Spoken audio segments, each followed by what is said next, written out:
नमस्ते बच्चों, 8th class की विज्ञान विषय में आप सभी का स्वागत है।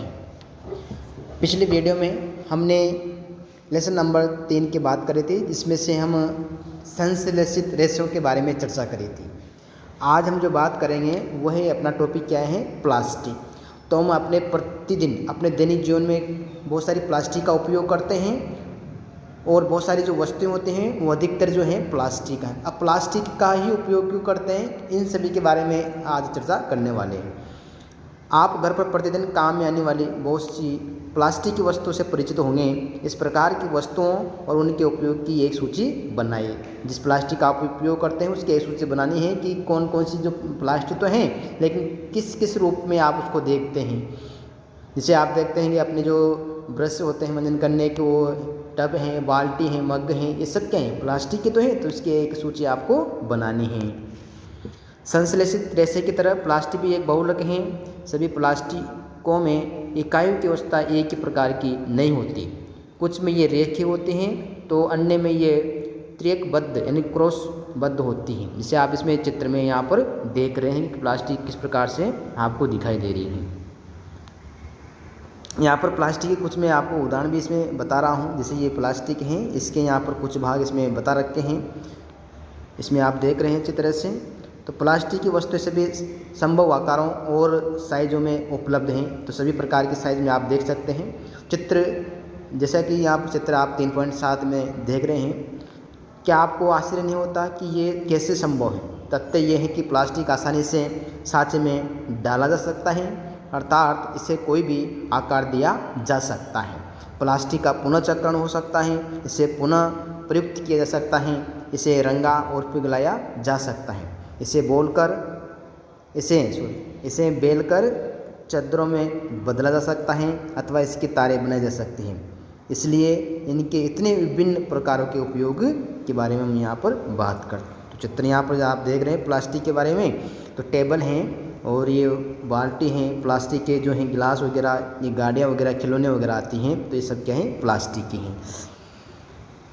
पॉलीथीन यानी पॉली प्लस एथीन प्लास्टिक का एक उदाहरण है, जो सामान्य उपयोग में आने वाली पॉलीथीन थैलियाँ बनाने के काम आते हैं और हम इसका उपयोग करते हैं पॉलीथीन का। अतः आप स्वयं प्लास्टिक के टुकड़े को मोड़िए। क्या सभी प्लास्टिक वस्तुएं सरलतापूर्वक मोड़ी जा सकती हैं?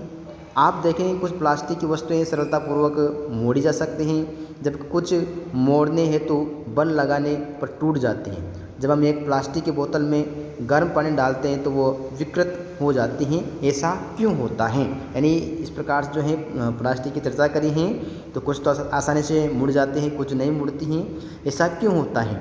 तो आप इसमें देख रहे होंगे प्लास्टिक जो गर्म करने पर आसानी से विकृत हो जाता है और सरलतापूर्वक मुड़ जाता है, इस ऐसी प्लास्टिक को हम क्या कहते हैं, थर्मोप्लास्टिक कहते हैं। तो ऐसी प्लास्टिक को क्या कहा जाता है, थर्मोप्लास्टिक जो है प्लास्टिक उसे कहते हैं।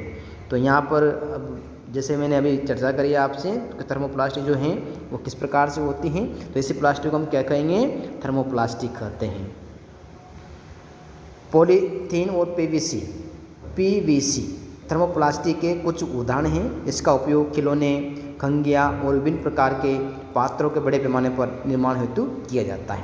तो इस प्रकार से हमने प्लास्टिक यहाँ पर बात करी, कौन सी, थर्मोप्लास्टिक। दूसरी ओर कुछ प्लास्टिक ऐसे हैं जिन्हें एक बार सांचे में डाल दिया जाता है तो इन्हें उष्मा देकर नर्म नहीं किया जा सकता।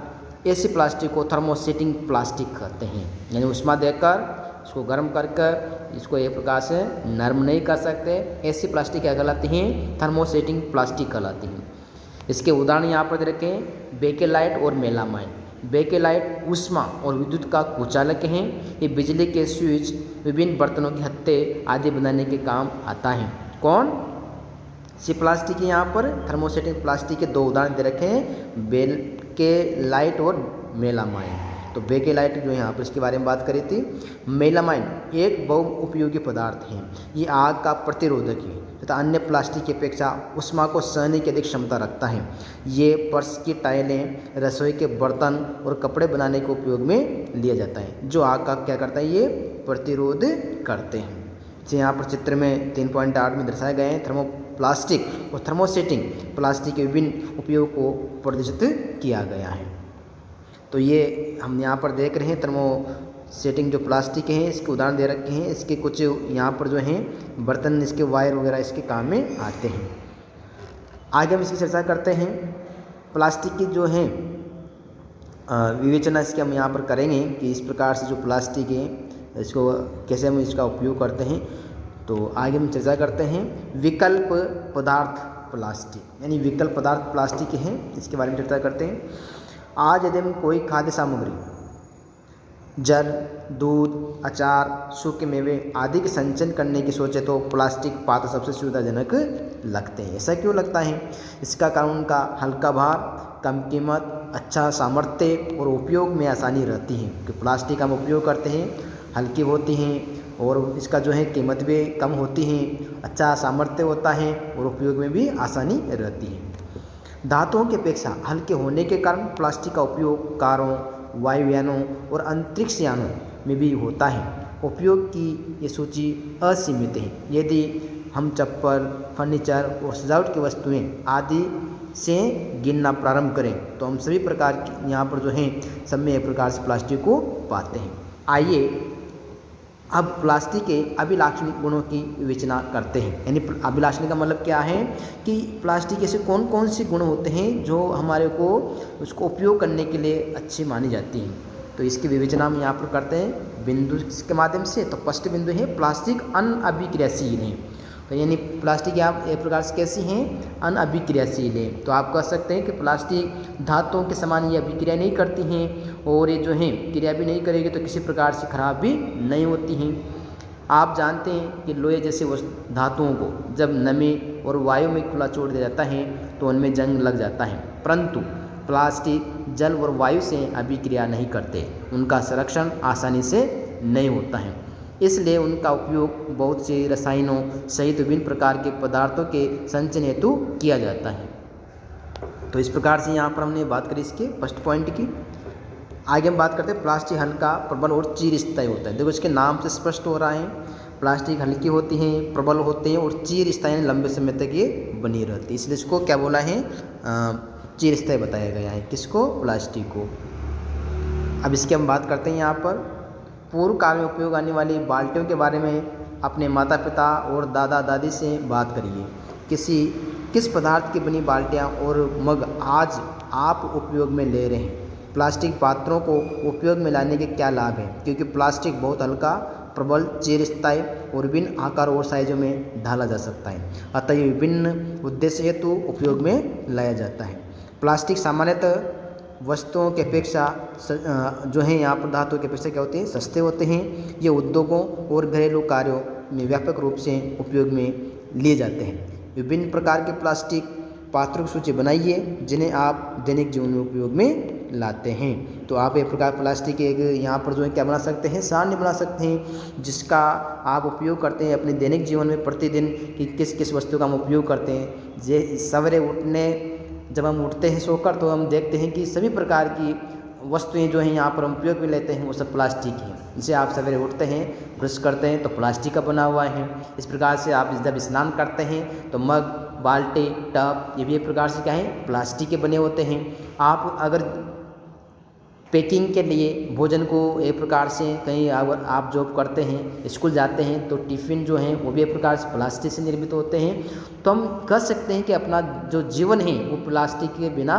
संभव नहीं है। संभव का मतलब है हम प्लास्टिक का उपयोग करते ही हैं, चाहे किसी न किसी रूप में उसका उपयोग लेते हैं। तो ये इसकी सूची की हमने यहाँ पर बात करी थी। आगे हम नेक्स्ट बिंदु की बात करते हैं। प्लास्टिक क्या है? यहाँ पर कुचालक है। यानी कुचालक का अर्थ क्या है कि ये जो है इसमें एक प्रकार से विद्युत का प्रवाह नहीं होता है, यानी कुचालक हैं। आपने ऊपर सीखा है प्लास्टिक उष्मा और विद्युत के कुचालक है। इसलिए बिजली के तार प्लास्टिक के से ढके रहते हैं और खाना बनाने वाले पात्रों के हत्थे इसके बने होते हैं। तो इस प्रकार से हमने इसके बारे में बात करी है। आप क्या जानते हैं? इसको आप देखना है किस प्रकार से आप क्या क्या जानते हैं। प्लास्टिक का स्वास्थ्य देखभाल उद्योग में व्यापक उपयोग होता है। इनको उपयोग के कुछ उदाहरण दवा की गोलियों टिकियों का पैक करने हेतु, घावों को सीने हेतु धागे, सिरिंज, चिकित्सक के दस्ताने और विभिन्न प्रकार के चिकित्सक यंत्र, ये सब किसके बने हैं? प्लास्टिक के बने होते हैं। माइक्रो ओवन में भोजन पकाने हेतु विशिष्ट प्लास्टिक पात्र उपयोग किए जाते हैं। माइक्रोवेव ओवन में उष्मा खाद्य पदार्थों को पका देती हैं, परंतु प्लास्टिक पात्र को प्रभावित नहीं करती हैं। टेफ्लॉन एक विशिष्ट प्लास्टिक है जिस पर तेल और जल चिपकता नहीं है। ये भोजन पकाने के पात्रों पर न चिपकने वाली परत के काम में आती हैं। यहाँ पर हम जो है कुछ और इसके बारे में बात करते हैं।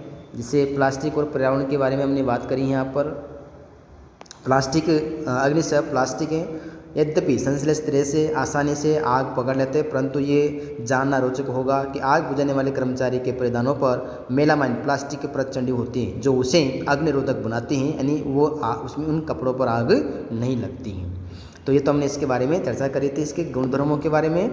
प्लास्टिक और पर्यावरण, अब क्या होता है प्लास्टिक और पर्यावरण किस प्रकार से हैं हमारे लिए, इसके हम चर्चा करेंगे। यहाँ पर जो है जब हम बाज़ार जाते हैं तो हम प्लास्टिक अथवा पॉलीथीन थैली में लपेटे हुए वस्तुएं मिलती हैं। ये कारण है कि हमारे घरों में प्लास्टिक का कचरा इकट्ठा होता रहा है, फिर ये प्लास्टिक कूड़ेदान में चला जाता है। प्लास्टिक का निस्तारण एक प्रधान समस्या है। क्यों? क्योंकि जो है प्लास्टिक का उपयोग करते हैं, लेकिन कुछ प्लास्टिक ऐसे भी हैं जो पर्यावरण को दूषित करती हैं।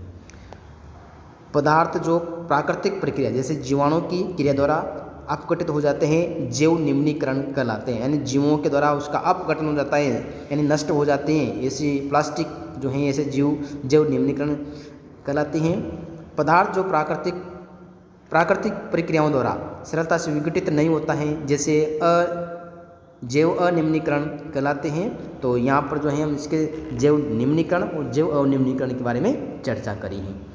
यहाँ कुछ जो है यहाँ पर एक सारणी बता रखी है। इस सारणी के माध्यम से हम समझते हैं कि जैसे इसमें किस प्रकार से यहाँ पर जो है हम इसका उपयोग लेते हैं। प्लास्टिक के प्रकार, अपचित होने में लगने वाला समय, पदार्थ की प्रकृति, सब्जी, फल, छिलके, बचा हुआ भोजन आदि 1-2 सप्ताह में इसका हो जाता है, इसलिए जैव निम्नीकरण कहलाता है। कागज़ है 10 से 30 दिन इसको लगते हैं, जैव निम्नीकरण कहलाता है। सूती कपड़ा है 2 से 5 माह लगता है जैव निम्नीकरण होने के लिए, तो यहाँ पर जैव निम्नीकरण है।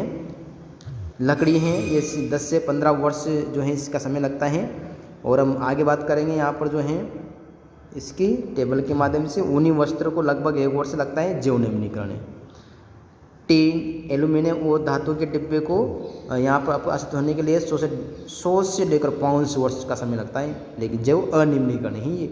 और प्लास्टिक जो थैलियाँ हैं इनको कई वर्ष लगते हैं इसको अपघटित होने के लिए, अपघटित होने के लिए, इसलिए भी ये क्या है जैव अनिम्नीकरण है।